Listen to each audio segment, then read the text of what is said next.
Les gars, on est arrivé à la fin des 16e de finale, cette nouvelle étape éliminatoire de la Coupe du Monde, et on entre maintenant dans la phase la plus symbolique du football, qui est les 8e de finale. Les 3 matchs un peu faciles que toutes les sélections ont pour ne pas être venues pour rien à la Coupe du Monde sont terminés. Maintenant, il ne reste plus que les hommes. Les gamins ont pris peur, pas vrai? Et dans cette vidéo, je veux analyser qui ont été les protagonistes des 3 matchs, de la phase de groupe, plus le 16e de finale. Contre toute attente, les grands joueurs assument enfin leurs responsabilités, ce qu'on ne voit pas souvent dans le football de sélection.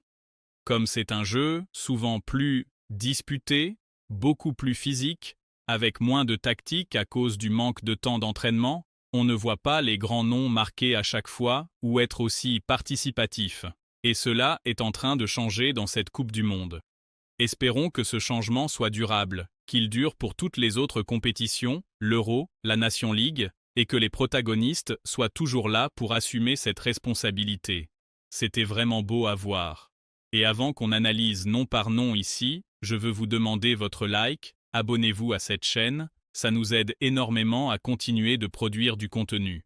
Vous n'imaginez pas à quel point c'est important, parce que c'est comme ça que la chaîne continue de grandir et qu'on continue de faire des vidéos pour vous. Je veux aussi vous demander de commenter les thèmes de vidéos qui vous plaisent. On va tout lire et s'en occuper. C'est parti, j'ai sélectionné Mbappé, Messi, Haaland et Harry Kane comme buteurs, et j'ai ajouté Olise parce que c'est le meilleur passeur de la Coupe du Monde. On commence par Messi. Le joueur est tout simplement historique et aujourd'hui, son nom se confond avec la définition même du football, avec de nombreux records et des statistiques qui ne seront peut-être jamais égalées. Concernant la Coupe du Monde 2026, il est vrai que l'Argentine a un parcours facile. Elle a affronté jusqu'à présent l'Algérie, l'Autriche, la Jordanie et le Cap-Vert. Il est vrai aussi que ce n'est pas de la faute de l'Argentine en soi, ou un truc du genre comme les gens aiment théoriser en disant qu'ils sont privilégiés. C'est l'incompétence de l'Uruguay, par exemple, un champion du monde avec des grands noms, qui a fait que le Cap-Vert croise la route de Messi. Et puis, le numéro 10 n'y est pour rien, son devoir est de guider l'Argentine face à n'importe quel adversaire. Lors du premier match, il a inscrit un triplé et a même manqué un penalty. Contre l'Algérie, il s'est offert un doublé, et contre la Jordanie, même s'il a été ménagé, il a laissé sa trace dès son entrée en jeu en marquant un autre but, partageant à ce moment-là la tête du classement des buteurs du mondial avec Mbappé. Dès les matchs à élimination directe, Messi a pris ses responsabilités face au Cap-Vert, tout le jeu argentin passe par lui et il y va de son petit but. Même si le Cap-Vert a bousculé l'Argentine en livrant un match historique pour le pays, Messi a toujours tenu à porter l'équipe, et sur le but décisif qui a scellé la qualification, le ballon sur le corner est venu de ses pieds. Mais bon, le fait que ses adversaires, surtout en phase de poule, affichent un niveau aussi faible fait perdre des points à l'Argentin. Je le placerai à la 5e position à cause du niveau de l'opposition. Les 5 positions sont très serrées. C'est comme si le premier avait un 10 sur 10, le deuxième un 9,9, le troisième un 9,8 et ainsi de suite. Le suivant, c'est Haaland. Concernant ces matchs, il a mis 2 buts contre l'Irak, 2 buts contre le Sénégal et contre la France, il a été ménagé, il n'est pas entré une seule minute. Mais contre la Côte d'Ivoire, il a plié le match. Et là, on parle d'adversaires bien plus consistants que ceux de l'Argentine. Par exemple, l'Irak était de loin le plus faible ici, et il a fait ce qu'il avait à faire en mettant ses 2 buts. Le Sénégal est une équipe très forte dans un deuxième match de poule où l'enjeu était énorme. Le Sénégal a failli éliminer la Belgique et lui est venu mettre ses 2 buts aussi, très impressionnant. Lors du 16e de finale, il a tout simplement fait la décision, même s'il a fait un match discret. Par contre, son rôle c'est de marquer, et dès que l'occasion s'est présentée, il ne l'a pas raté, surgissant dans un autre match très difficile. Donc je vais le mettre à la première place pour l'instant, mais on pourra changer ça au fil du temps. Juste un détail sur Haaland, certains diront qu'il ne marque que des buts tout faits au second poteau, mais je ne rentre pas dans ce débat. Parce que pour être aussi bien placé et recevoir la passe, il faut un sens du placement exceptionnel, ce n'est pas un hasard. Et Haaland est ce joueur qui passe son temps à harceler la ligne adverse. Parlons maintenant d'Olise. Le mec compte 5 passes décisives, et on peut dire que c'est une pièce maîtresse de la France. Si Olise se blesse ou se retrouve suspendu, la France va énormément y perdre parce qu'il connecte vraiment tout le secteur offensif. Le gars court énormément, distribue le jeu, et il a en plus cette faculté à dribbler pour s'ouvrir des brèches, même si malheureusement son but n'est pas encore tombé.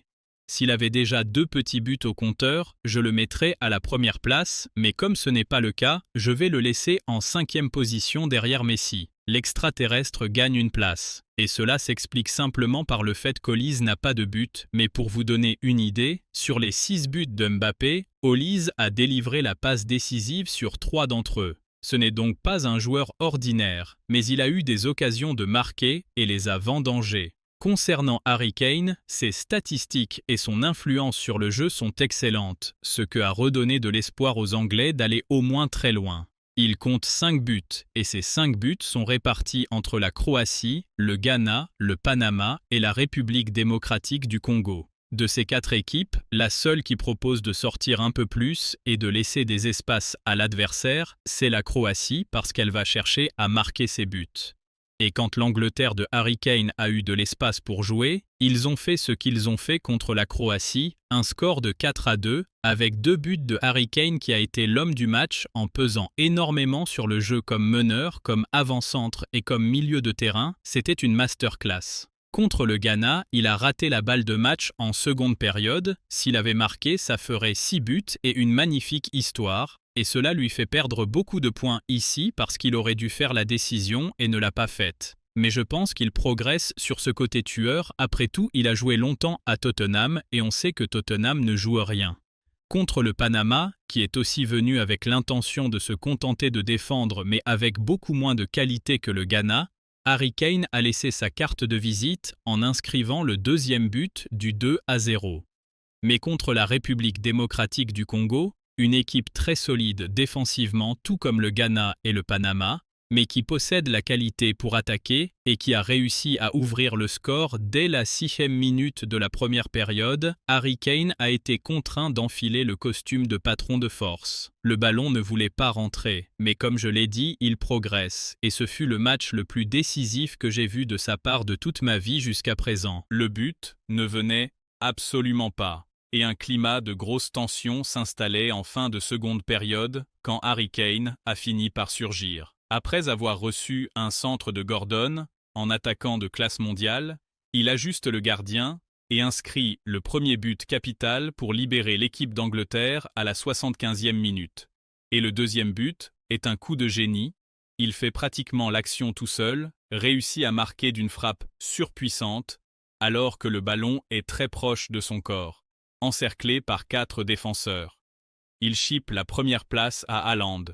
Et maintenant, on va parler de Mbappé, il ne reste plus que la 3e place pour lui, à moins qu'il ne pique la place de l'un des autres. Eh bien, Mbappé compte 6 buts et 2 passes décisives. La France a hérité d'adversaires très costauds, et en 16e, elle a affronté une Suède complètement décimée, mais qui avait des grands noms. Les équipes les plus faibles que la France a affrontées étaient d'abord l'Irak, et ensuite cette Suède, et ils ont fait ce qu'il fallait faire. Mbappé, encore plus qu'Olise, est un rouage indispensable au fonctionnement, c'est un peu l'âme incarnée de cette équipe. Il est aussi le déclencheur de l'attaque, et il a été impliqué sur un but dans chacun des matchs qu'il a disputés avec la France dans cette Coupe du Monde. Le Mbappé en mode Coupe du Monde est tout simplement extraordinaire. 2 buts contre le Sénégal, 2 buts contre l'Irak. Contre la Norvège, c'était le seul match où il n'a pas marqué. Mais il a délivré 2 passes décisives. Regardez-moi ce joueur. Et contre la Suède, il s'est offert 2 buts à nouveau. Il n'y a pas d'autre option que de le placer en première position. Le numéro 10 de la France est tout simplement génial et aide son équipe à pratiquer le meilleur football de ce mondial. Je suis vraiment reconnaissant d'avoir pu regarder tous les matchs de la France jusqu'ici et d'avoir suivi ce joueur de près. Le classement donne donc: première place, Mbappé, 2e place, Harry Kane, 3e place, Haaland. Si Haaland avait joué contre la France et y était allé de son petit but, je l'aurais mis 2e.